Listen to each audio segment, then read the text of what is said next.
Thanks to the support as a channel member, Richard Myers. Well, the Manish love story has ended as quickly as it started. He was recovering from his most recent injury, started panicking that he wouldn't get his work permit renewed at the end of the season, despite the fact that before the end of the season he qualifies for an English passport. So he insisted on leaving, and we've loaned him to a club in Portugal. And that's him done. He's on loan there until the end of his contract, never to be seen from again, because he now definitely won't ever get a work permit to come back. I'm very sad. That was a nice 6 matches when we had a hero. Now we need to find a new one.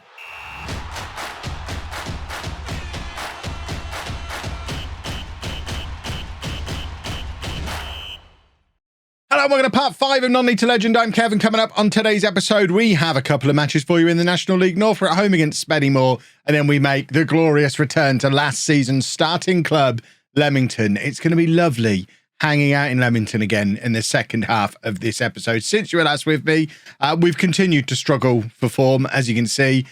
We get the odd decent result here, a 3-0 win over Curzon Ashton, a 3-2 win over top of the table Boston, and I really thought things were starting to sort themselves out then, but they're still kind of interspersed with these matches where absolute nonsense happens. Was it the Boston match where we conceded the most ridiculous goal I've seen in Football Manager so far this year? I think it might have been. I think it might have been this goal. If it's not, there's going to be a big cut here where I find the right goal and put it in. Is it this one? I don't think it is this one. It's definitely not this one. Well, let me go and find the right goal. I'll show you that in a moment. All right, I found it. It was made doubly bad by the fact we were 1-0 up for almost the entirety of this match. We conceded in the 89th minute to draw level. And then in the 91st minute, this happened. And I'm still not fully over it. Look at that XG table, that XG match story. Hideous. I mean, this is a goal you've probably seen already in FM23. Doesn't make it any more fun to experience. In the 91st minute, it means the league table looks like this. We are just outside of the playoffs. I mean, I'd be happy with finishing right there this season. We're supposed to finish mid-table. The media predicted 17th.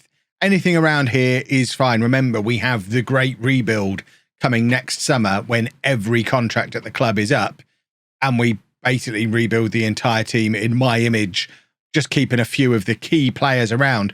One of those key players will not be Manish, though, because as mentioned, he was concerned that he was going to lose his work permit, despite in 229 days him being able to get English nationality. There was no way to tell him that. His contract's up at the end of the season. We couldn't give him a new contract now because he doesn't currently get a work permit. He was panicking that he wouldn't be able to get, that he needed to go out on loan to secure a move somewhere else. We couldn't play him while this was going on because he was injured and recovering from his injury. He's still not fully recovered from his injury. He's got 2 to 5 weeks out still with his dislocated shoulder, but he has gone back to Portugal because he wanted to secure a deal, even though he's only on loan with them until the end of the season. Still can't play for them. I don't know why he couldn't have just played for us until the end of the season, then made a decision once he got his English passport. It's one of those things. I don't think it would work out this way in real life. They are thankfully paying his entire salary. This has literally only just happened. So we do have the possibility to bring in somebody new, which I guess replacing an injury-prone guy is fine. He doesn't really fit into the system we're currently playing, so that's fine. But we had those moments of magic, and I'm very sad that we're never going to get to see them again. One thing I'm not sad about is the ongoing support for this series. If we could aim for 5,000 likes again today, that would be awesome. You know the story by now. The more likes, the more comments on the video, the better the video does in the algorithm, the better it is for the series, the channel, for me as a whole, and for you, because it encourages me to release more and more and more of them.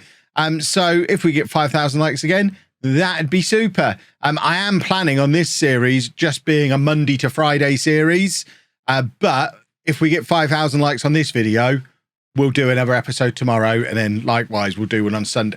You get the idea. We could have this first weekend of the new series. If we keep hitting 5,000 likes a day, we'll release episodes throughout the weekend this week only, because I have got plans for the weekends going forward that don't necessarily involve this save, but 5,000 likes, you know what to do. Let's go play Spennymoor. Spennymoor are...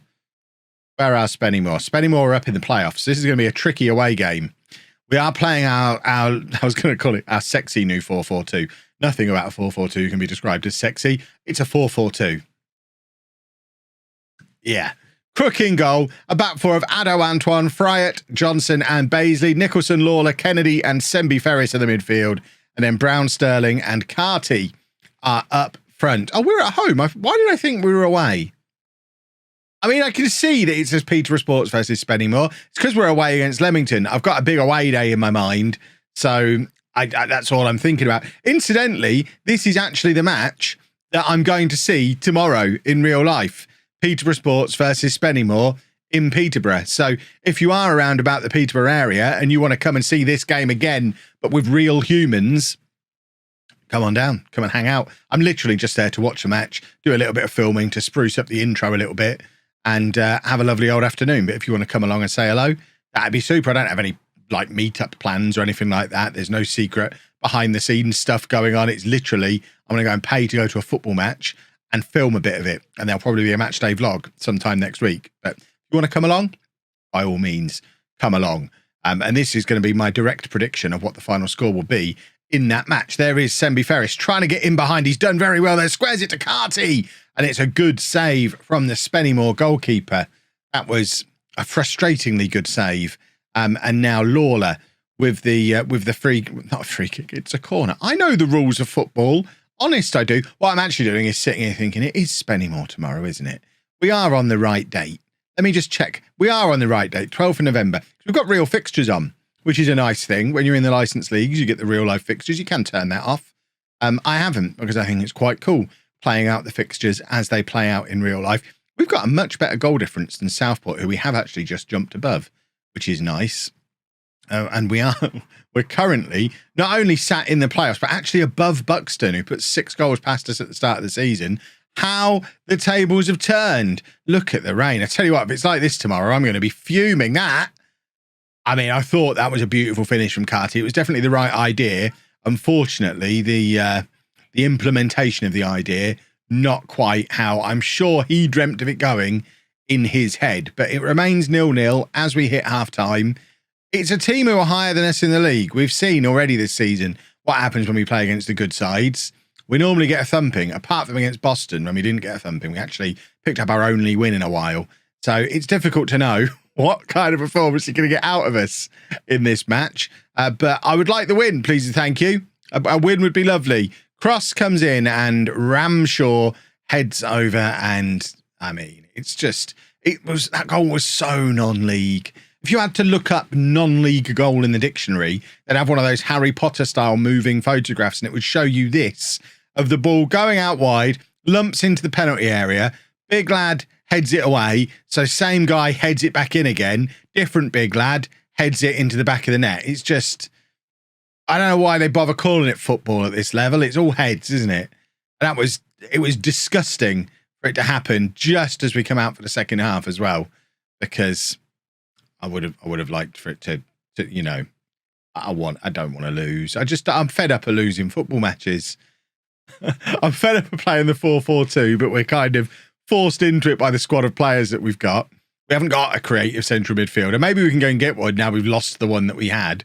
That's the dream. We go shopping and we find a Manish replacement who can do the things that he was doing, because that was when the team was exciting. I need someone who can do the things that he did without the injuries. And I get that it's probably the injuries that are leading to him playing for a club like us, because if a player who can do what we saw him do could keep himself fit, he'll be playing at a higher level.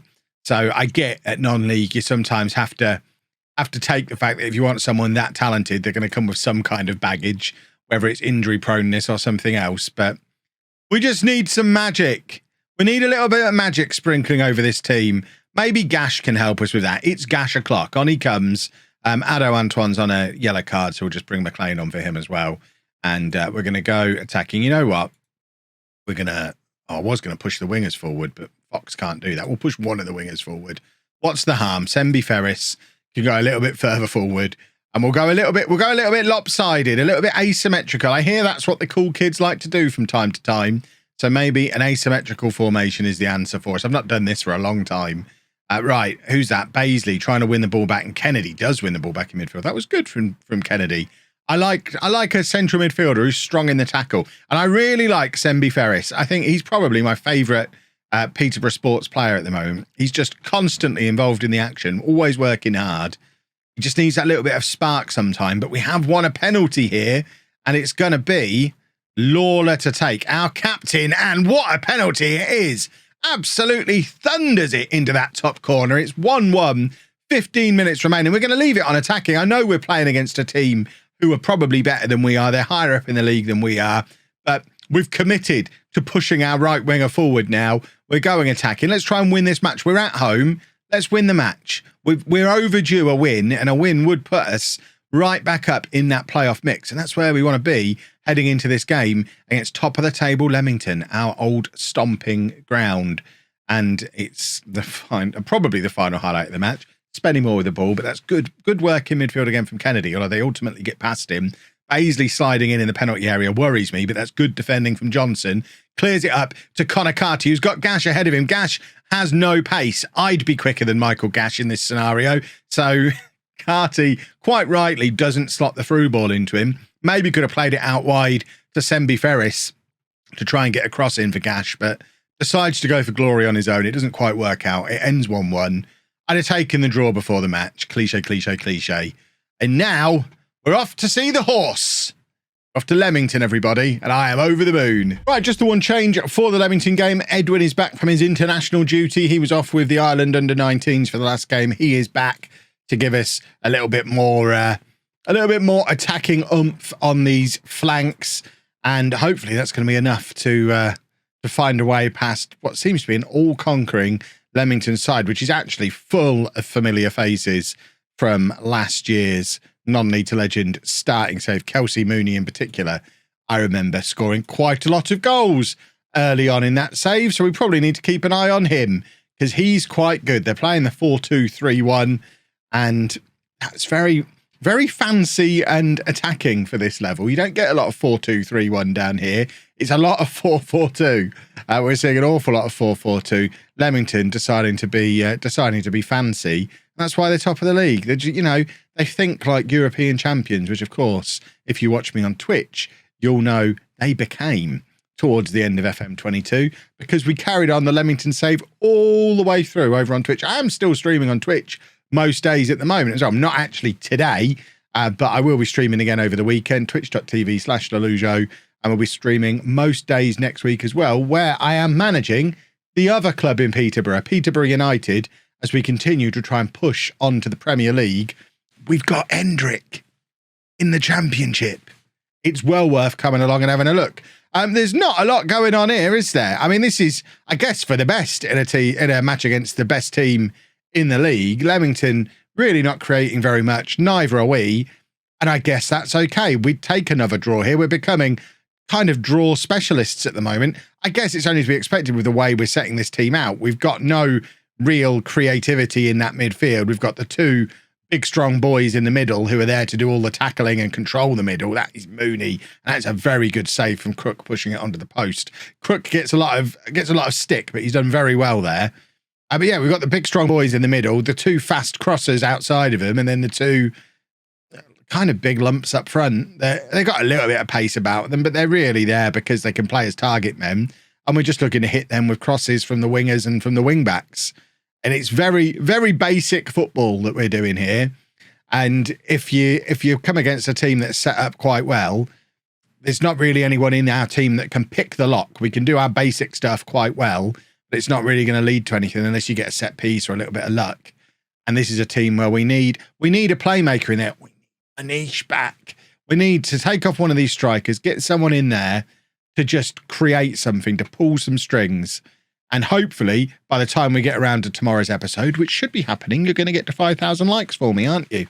But by the time we get to tomorrow's episode, we should, hopefully, have found someone to play that role. That's a good ball over the top from Nicholson, though. And Carty brings it down nicely and finds the finish. Nicholson just kind of drifted infield a little bit and almost became that man I was just describing on his own. And rather than just hitting across from deep, which is what he's supposed to do, he's come in field, noticed a little bit of space and played a lovely ball over the top for Carty, who brings it down. One touch, second touch is the finish. It's 1-0 to Peterborough Sports. Come on, the turbines. Lovely, lovely, lovely. 1-0 up, 20 minutes to go. This would be the second time in a month that we've beaten the team top of the table. I don't understand it, because we struggle against all the other teams. But you put us against someone top of the league, and all of a sudden we learn to play. Right, Sterling is not having the best of times. Gash can come on. We've brought Baisley on at right back, though, as well. Edwin, a little bit tired, coming off the back of playing international football. I think in midweek, he's only just come back, that's for sure. And there is Edwards, and that is a good tackle. Who is our number 14? That was Carty coming all the way back there, crunching in with that tackle. And there's the ball forward looking for Gash, doesn't get anywhere near him, and Hawkins collects comfortably for Leamington. What we really need now is to just get that right cross, that set piece, whatever it might be, to give us that second goal. And playing a little through ball for Gash to chase is not the one. I mean, Gash doesn't even try and chase it there. He'll just amble about nice and slowly. But we have seen some examples this season of if you hit the right cross to him when he's actually made it into the area, he's a lovely header of the ball and will score goals with the right kind of chance.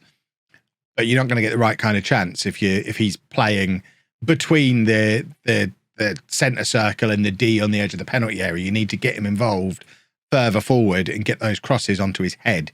Right, we are going to take off Kennedy. Sheriff's going to come on. Just energy in midfield is all we're doing there. We've got 5 minutes to go. It's very important that we keep control of the middle, and Sheriff is just full of beans to sit in there and hopefully see us over the finish line. And that's exactly what he's done. What a return to the Windmill Ground. And it's 1-0 to Peterborough Sports. We're only 10 points behind Boston, who are now top of the league again. Only 10 points, he says. Approaching the halfway point of the season. We're in the playoffs at the moment. As I've mentioned before, if that's where we finish, we will lose them. But it's nice to be involved, isn't it? Well, right, let's get some matches played. Obviously, we've got the FA Trophy getting up and running. We've taken our time over these first few matches. We've got to know the team, got to know the players. I don't know about you. I think I'm now at the point where I know this team. I know who my best 11 is. I know what my system is. It is this. I think we can get our heads down and get some matches played now. Get ourselves into January. And there's some big games coming up in January. Kettering, another former starting club. We've got a double header against Kettering there on Boxing Day and New Year's Day, as is National League tradition. So maybe we'll do the second one of those. We'll do Kettering and Southport maybe. That gets us through half a dozen or so games. That seems about right. And fingers crossed, I'll be able to introduce you to our new playmaking superstar. What should we bring in a left back instead? I mean, to be fair, we could use somebody on the left-hand side. We've only got 3 players to cover both positions over there. So maybe I should be sensible and do that. If you've enjoyed that, please make sure you leave a nice big thumbs up on there for me to help us get to 5,000 likes for another episode tomorrow. Subscribe to the channel for daily Football Manager videos. And thank you very much for watching.